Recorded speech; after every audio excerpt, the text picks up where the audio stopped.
तो हो सकता है कि आपको कंपनी हेल्थ इंश्योरेंस पॉलिसी दे ही ना। कोई इंसान बिल्कुल हेल्दी है, यंग है, तो क्या उसे हेल्थ इंश्योरेंस लेना चाहिए? बेसिक से स्टार्ट करते हैं। हेल्थ इंश्योरेंस क्या होता है? तो बेसिकली ये कॉस्मेटिक सर्जरी की कैटेगरी में आता है। कि मैंने आज हेल्थ इंश्योरेंस लिया है और कल या परसों या एक हफ्ते के अंदर मुझे कुछ हो जाता है, तो क्या वो कवर होगा या उसमें भी वेटिंग पीरियड होगा? और जैसा आज का टाइम है ना, फैंसी टाइम है आजकल, तो आजकल हेल्थ इंश्योरेंस पॉलिसी भी फैंसी होती जा रही हैं।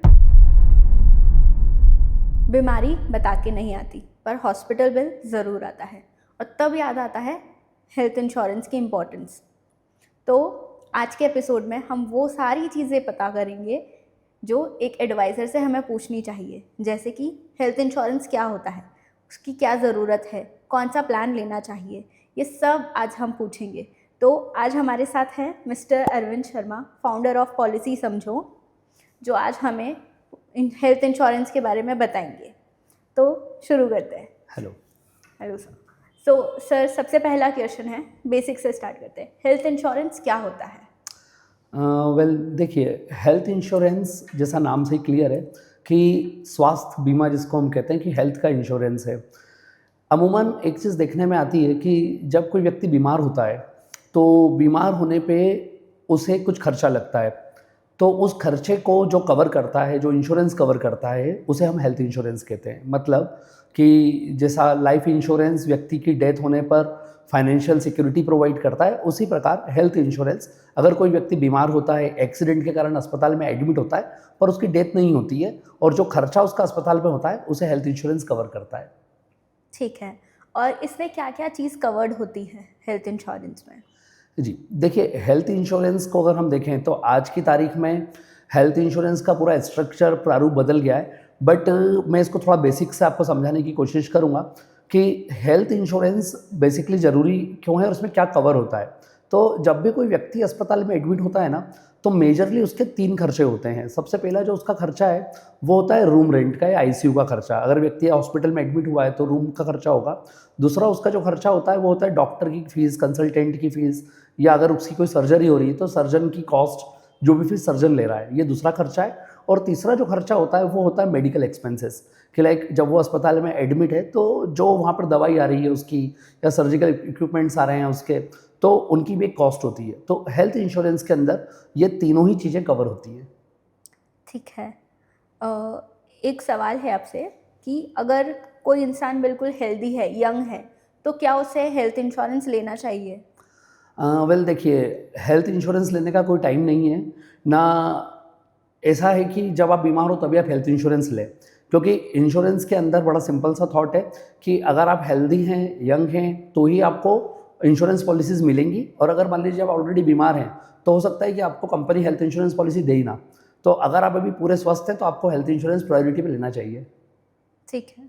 तो जैसे कि आपने हेल्थ इंश्योरेंस के बारे में बताया, तो क्या हेल्थ इंश्योरेंस का सिर्फ इतना मतलब होता है कि वो हॉस्पिटल के जो चार्जेस हैं वो कवर्ड करती है, या कुछ और भी होता है? देखिए, हेल्थ इंश्योरेंस के अंदर जैसा मैंने आपको बताया कि 3 बेसिक चीज़ें तो कवर होती ही होती हैं। इसके अलावा बहुत सारी चीज़ें भी हेल्थ इंश्योरेंस में कवर होती है। और जैसा आज का टाइम है ना, फैंसी टाइम है आजकल, तो आजकल हेल्थ इंश्योरेंस पॉलिसियाँ भी फैंसी होती जा रही हैं। और स्पेशली कोविड के बाद से, लाइक अगर मैं कोविड की बात करूँ तो आप इसको 2 भागों में डिवाइड कर सकते हैं, बिफोर कोविड और आफ्टर कोविड। बिफोर कोविड की अगर हम बात करें, जब कोविड नहीं आया था, तो उस समय हेल्थ इंश्योरेंस का इतना अवेयरनेस नहीं था और लोगों को बहुत सारी चीज़ों की ज़रूरत भी नहीं थी। तो जो बेसिक मैंने आपको बताया कि ये मेजर 3 चीज़ें कवर होती है, तो यही 3 चीज़ें हेल्थ इंश्योरेंस कंपनियां भी कस्टमरों को ऑफर करती थी और लोग भी यही मेजर 3 चीज़ों को देख करके पॉलिसी ले लेते थे। बट जब कोविड आकर के गया तो उसके बाद में हेल्थ इंश्योरेंस पॉलिसियाँ थोड़ी फैंसी भी हुई हैं और काफ़ी कुछ चीज़ें उसके अंदर ऐड हुई हैं। तो जिसमें सबसे इंपॉर्टेंट चीज़ है जो पहले भी कवर थी, this called pre and post hospitalization. Pre and post hospitalization क्या होता है कि अगर मान लीजिए एक व्यक्ति बीमार हुआ है तो ज़रूरी नहीं है कि बीमार होते ही उसे अस्पताल में एडमिट करना पड़े। सबसे पहले वो क्या करेगा, डॉक्टर के पास जाएगा, फॉलोअप चेकअप करवाएगा, डॉक्टर उसकी कुछ जांचें करवाएगा कि भाई लाइक एग्जांपल मान लीजिए उसे बुखार आ रहा है तो बुखार की उसने जांच कराएगा, डेंगू वेंगू की जांच कराएगा। अब इस पूरी प्रोसीजर में 3-4 दिन लग जाते हैं, डॉक्टर की फीस देने में आ जाती है। अब उसके बाद अगर लगता है कि इसकी कंडीशन क्रिटिकल है और एडमिट करना मैंडेटरी है तो डॉक्टर उसको एडमिट होने की राय देगा, तो वो व्यक्ति एडमिट होगा। तो अगर उस पर्टिकुलर डिसीज के कारण वो एडमिट हो रहा है तो इसको हम प्री हॉस्पिटलाइजेशन बोलते हैं। जी। मतलब अस्पताल में एडमिट होने के पहले का खर्चा, प्री हॉस्पिटलाइजेशन, और जब व्यक्ति अस्पताल से डिस्चार्ज होता है तो वो पूर्ण रूप से स्वस्थ होकर नहीं निकलता है। कुछ ना कुछ उसकी मेडिसिन जो हैं वो चलती रहती हैं, जो हो सकता है 10 दिन चले, 15 दिन चलें, डॉक्टर की कंसल्टेंसी भी उसकी लगी रहती है। तो इसको हम बोलते हैं पोस्ट हॉस्पिटलाइजेशन। तो एक हेल्थ इंश्योरेंस के अंदर प्री एंड पोस्ट हॉस्पिटलाइजेशन दोनों कवर होते हैं। जी। अच्छा, तो मतलब ये एक कंप्लीट पैकेज है कि सिर्फ बीमारी में नहीं, उसके पहले और बाद में भी आपका साथ देंगे एक्सीडेंटल हेल्थ केस में भी इंश्योरेंस। ऐसा हो जाता है, तो ये कंप्लीट पैकेज है। इसके अलावा और बहुत सारी चीज़ें हेल्थ इंश्योरेंस के अंदर एडिशनल कवर आजकल कंपनियां करने लगी हैं। लाइक डे केयर सर्जरी आजकल कवर होने लगी है कि अगर मान लीजिए कई ऐसी सर्जरी होती हैं, लाइक जैसे हम कैटरेक्ट की बात करें, तो कैटरेक्ट के लिए एडमिट होने की ज़रूरत नहीं है, बट कैटरेक्ट एक डे केयर सर्जरी में आ जाती है कि अगर व्यक्ति सुबह एडमिट हुआ है तो आधे दिन में डिस्चार्ज हो जाएगा। तो इंश्योरेंस कंपनियां डे केयर सर्जरी भी आजकल कवर करती हैं, क्योंकि डे केयर सर्जरी में एडमिट होने की ज़रूरत नहीं होती है, तो वो भी इसमें कवर हो जाती है। अगर हम हेल्थ इंश्योरेंस के अंदर बात करें तो और दूसरी चीज़ें आजकल हेल्थ इंश्योरेंस में कंपनियों ने कवर करने की कोशिश करी है। लाइक जैसे अगर हम बात करें तो कुछ प्लान में मैटरनिटी तक कवर करके इंश्योरेंस कंपनियां दे रही हैं। अच्छा, तो मतलब अगर जैसे किसी ने, जैसे मैंने एक लेज़र ट्रीटमेंट करवाया था अपना चश्मा हटाने का, तो तब मेरे पास अपना हेल्थ इंश्योरेंस पॉलिसी नहीं था, क्योंकि तब मुझे इतना पता नहीं था, और मुझे था कि मेरे पास कंपनी का ग्रुप इंश्योरेंस पॉलिसी है तो उसमें कवर्ड है, पर वो उसमें हुआ नहीं था। तो आप उस पर बता सकते हैं कि वो उस पर कवर क्यों नहीं हुआ था, या फिर मुझे क्लेम क्यों नहीं मिला था? देखिए, हेल्थ इंश्योरेंस प्लान लेने के पहले जैसा मेरा हमेशा से कहना रहता है कि कोई भी पॉलिसी लेने से पहले आपको उसे समझना चाहिए और उसके क्या फीचर्स हैं, क्या बेनिफिट हैं, क्लेम कब नहीं मिलेगा। क्योंकि आप कोई इंश्योरेंस पॉलिसी अगर बाय कर रहे हो तो वो आप इसलिए बाय कर रहे हैं कि जब आप प्रॉब्लम में हैं तो आपको कवर मिले। अब अगर हम बात करें कि आपके लेज़र ऑपरेशन की हम बात करें, चश्मा हटाने का लेज़र ऑपरेशन आपने करवाया और क्लेम नहीं मिला, तो बेसिकली ये कॉस्मेटिक सर्जरी की कैटेगरी में आता है। तो कॉस्मेटिक सर्जरी का कोई भी इंश्योरेंस कंपनी क्लेम नहीं देती है, बिकॉज इंश्योरेंस अनसर्टेनिटी को कवर करता है और कॉस्मेटिक सर्जरी एक अनसर्टेनिटी नहीं है या लाइफ थ्रेटनिंग इशू नहीं है। लाइक अगर मान लीजिए आज मुझे चश्मा है और मेरा नंबर -1 -2 है और मैं सिर्फ फैंसी आर्टिफिशियल दिखाने के लिए चश्मा हटा रहा हूँ, तो उसका क्लेम मुझे इंश्योरेंस कंपनी नहीं देगी। लाइक इसमें अगर हम बात करें कि कोई अपनी टीथ की सर्जरी करा रहा है और जो नॉर्मल सर्जरी है वो उसमें कवर नहीं होगी। लाइक कई कॉस्मेटिक सर्जरी होती है जो आपने देखा होगा, कई हीरो हीरोइन कराते हैं कि नाक छोटी बड़ी करा ली, लिप्स की सर्जरी करा ली। तो ये इस टाइप की जो भी कॉस्मेटिक सर्जरी होती है, ये कोई भी हेल्थ इंश्योरेंस कंपनी के अंदर कवर नहीं होती है। अच्छा, पर अगर जैसे आपने बोला कॉस्मेटिक सर्जरी, अगर किसी का चश्मे का नंबर ज़्यादा है, जैसे -8 हो गया, -10 हो गया, तो वो तो एक कॉस्मेटिक में नहीं आएगा, वो तो नेसेसिटी हो गई, तो क्या उसमें कवर्ड होगा? एग्जैक्टली उस केस के अंदर अगर मान लीजिए वो नेसेसिटी और डॉक्टर उसमें रिकमेंड कर रहा है कि ये मैंडेटरी है और इसको हटाना पड़ेगा, -8 -9 की जगह हम बात करें -15 -16 जहाँ पे विजन आना ही बंद हो जाता है, तो उस केस के अंदर हेल्थ इंश्योरेंस के अंदर चश्मा हटाना भी कवर हो जाता है, उसकी सर्जरी भी कवर हो जाती है। लाइक अगर हम बात करें तो कैटरेक्ट उसमें कवर ही है कि कैटरेक्ट का ट्रीटमेंट हेल्थ इंश्योरेंस के अंदर कवर होता है। बट हमें ये भी देखना पड़ेगा कि कुछ ट्रीटमेंट ऐसे होते हैं जिनका वेटिंग पीरियड होता है, 1 साल का वेटिंग पीरियड, 2 साल का वेटिंग पीरियड है। तो लाइक जैसे हमने कैटरेक्ट की बात करी, तो कैटरेक्ट का 2 ईयर का वेटिंग पीरियड होता है। मतलब कि अगर आपने आज इंश्योरेंस पॉलिसी बाय करी है तो बाय करने से आपको कम से कम 2 साल रुकना पड़ेगा, उसके बाद ही आप कैटरेक्ट का क्लेम ले सकते हैं इसमें। ठीक है, तो ये आपने कॉस्मेटिक सर्जरी की बात करी। तो अगर अपार्ट फ्रॉम कॉस्मेटिक सर्जरी अगर हम बात करें कि मैंने आज हेल्थ इंश्योरेंस लिया है और कल या परसों या 1 हफ्ते के अंदर मुझे कुछ हो जाता है, तो क्या वो कवर होगा या उसमें भी वेटिंग पीरियड होगा apart from cosmetic surgery? It's good question. अगर देखिए आप पहली बार कोई नई पॉलिसी बाय कर रहे हैं तो फर्स्ट टाइम बाय करने में पॉलिसी में सबसे पहले 30 डेज़ का वेटिंग पीरियड होता है। 30 डेज़ का जो वेटिंग पीरियड होता है ये नॉर्मली इलनेस का कारण होता है कि अगर मान लीजिए आपने आज पॉलिसी बाय करी और 4 दिन बाद ही आप अस्पताल में एडमिट हो रहे हैं जा करके और उसका कारण फीवर था या फिर कोई दूसरा रीज़न था, तो क्लेम नहीं मिलेगा। पर 30 दिन के बाद आप एडमिट होते हैं तो क्लेम मिलेगा। बट एक्सीडेंटल केस के अंदर अगर मान लीजिए आज आपने पॉलिसी बाय करी, आपकी पॉलिसी आज बन चुकी है और 4 दिन बाद कोई एक्सीडेंट का केस हुआ, तो उस केस में वो पॉलिसी डे 1 से चालू रहती है। अच्छा, सिर्फ एक्सीडेंट में ही कवर होता है वो डे 1 से, और 30 दिन के बाद में इलनेस के बाद भी पॉलिसी चालू हो जाती है। ऑलमोस्ट सारी इंश्योरेंस कंपनी इसको कवर कर रही हैं, बट चूंकि मैंने जैसा बोला कि आज का टाइम फैंसी हो रहा है, तो हर इंश्योरेंस कंपनी अपने प्रोडक्ट को अलग अलग तरीके से लोगों के सामने प्रेजेंट कर रही है। तो कई इंश्योरेंस प्रोडक्ट में ऑप्शन दिया गया है कि जहाँ पे वो आपको इलनेस भी डे 1 से कवर कर रही है। लाइक कुछ पॉलिसी में जैसा मैंने बताया कि 1 ईयर का वेटिंग पीरियड है, 2 ईयर का वेटिंग पीरियड है, उसी प्रकार प्री एग्जिस्टिंग डिसीज का भी वेटिंग पीरियड होता है। अमूमन ये कुछ पॉलिसीज़ में 3 साल और कुछ पॉलिसी में स्टैंडर्ड 4 साल का वेटिंग पीरियड होता है कि लाइक आप आज इंश्योरेंस पॉलिसी बाय कर रही हैं और बाय करने के पहले आपको कोई डिसीज़ थी और आपने वो डिसीज़ डिस्क्लेमर में इंश्योरेंस कंपनी का जब आप प्रपोजल फॉर्म भर रहे हैं उसमें बता दिया कि सर मुझे बीपी की प्रॉब्लम है, तो प्रपोजल अंडरराइटर एक्सेप्ट करेगा, कंपनी आपकी पॉलिसी बनाएगी, पर बीपी और बीपी से रिलेटेड अगर कोई भी क्लेम आता है तो वो पहले 4 साल नहीं मिलेगा। ये एक स्टैंडर्ड है। आजकल कई कंपनियां 3 साल इसका वेटिंग पीरियड रख रही हैं, कई 2 साल रखती है और कई प्रकार की पॉलिसीज़ में राइडर टाइप होता है जहाँ पे वेटिंग पीरियड 0 भी हो जाता है। अच्छा, पर उसके लिए आपको एडिशनल प्रीमियम देना होती है। अच्छा, तो वो ऐसे टॉपअप हो जाता है बेसिक कवर के आगे। आप टॉपअप तो नहीं बोल सकते बट आप उसको एडिशनल कॉस्ट पे बोल सकते हैं, पर ये बहुत कम ही कंपनियां देती हैं। पर स्टैंडर्डली 4 साल का वेटिंग पीरियड रहता है। 4 साल के पहले अगर कोई प्रीएग्जिस्टिंग डिसीज़ है तो उस पर क्लेम नहीं मिलता है। तो ये मेजर एक्सक्लूजन हमें पॉलिसी लेने के पहले एक बार बहुत ही ध्यान से पढ़ना और समझना चाहिए।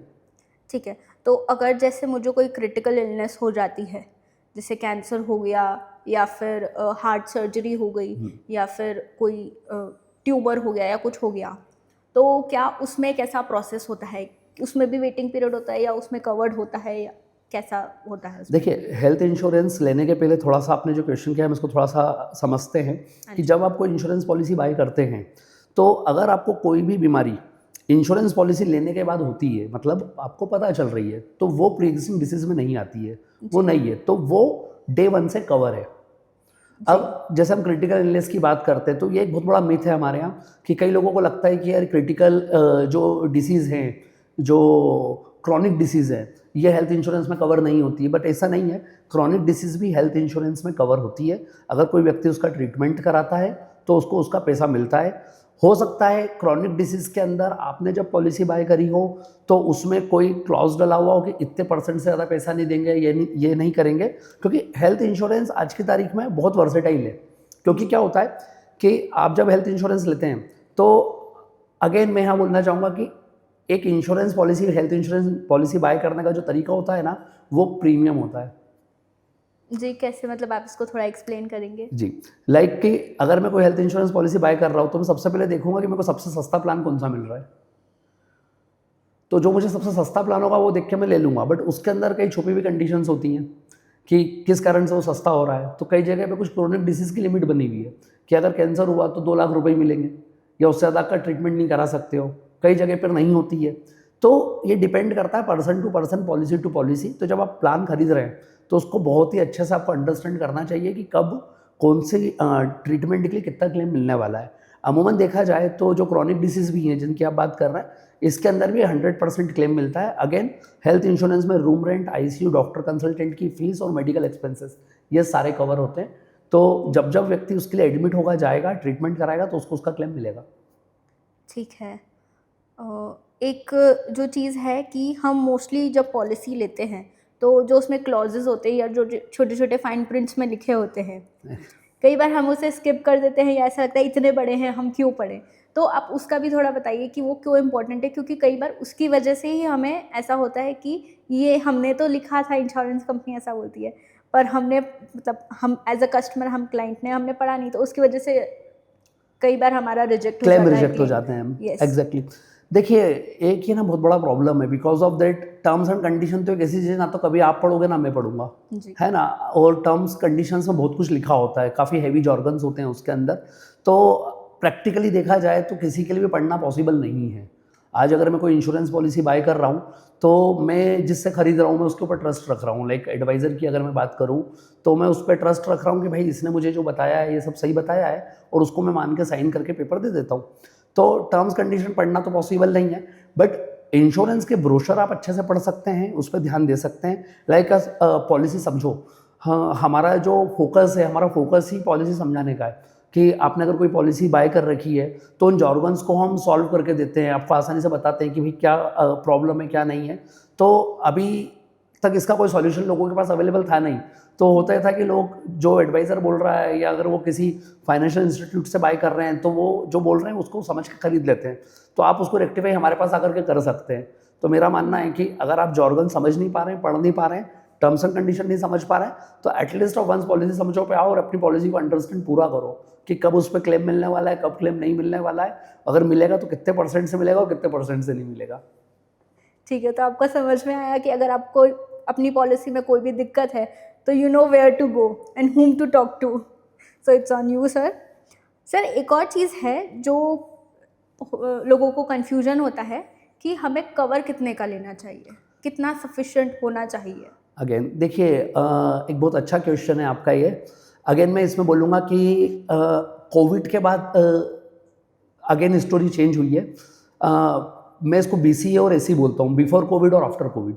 तो बिफोर कोविड लोगों का माइंडसेट था कि यार 50,000 1 लाख रुपए की पॉलिसी ले लेते हैं, सम एश्योर्ड मतलब इंश्योरेंस ले लेते हैं और हमारा काम हो जाएगा। और जब कोविड आया तो कोविड में ऐसा हुआ कि फैमिली की फैमिली एडमिट हुई और कोविड में ट्रीटमेंट कॉस्ट बहुत ज़्यादा आई, 5-5 लाख 10-10 लाख के बिल बने, तो जो सम एश्योर्ड था वो काफ़ी छोटा पड़ा। दूसरा, मेडिकल की अगर हम बात करें तो जो इन्फ्लेशन होता है ना मेडिकल का, ये सबसे फास्ट इन्फ्लेशन है। अगर हम बात करें, गवर्नमेंट एक डेटा देती है इन्फ्लेशन का कि इंडिया का जो CPI है या जो नॉर्मल कॉमन इन्फ्लेशन है CPI, वो 5.5% 6% से बढ़ रहा है। बट अगर हम मेडिकल के इन्फ्लेशन की बात करेंगे तो अराउंड 10 से 12% से बढ़ रहा है।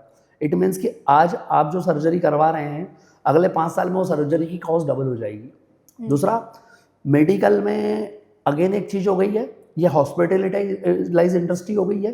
पहले लोग ट्रीटमेंट का मतलब ट्रीटमेंट समझते थे, बट आप अगर आज देखेंगे लाइक बड़े जो हॉस्पिटल हैं, वेदांता हो गया या फिर अपोलो हो गया, इस टाइप की जो बड़ी चेन है, वहाँ पे सीट्स भी अवेलेबल है कि आप जाइए, बढ़िया आपको सीट मिल जाएगा, आपको सारा टेक केयर हो जाएगा।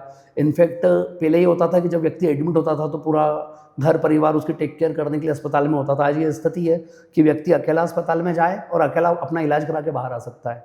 बट अगेन इसकी कॉस्ट है जो काफ़ी हेवी होती है।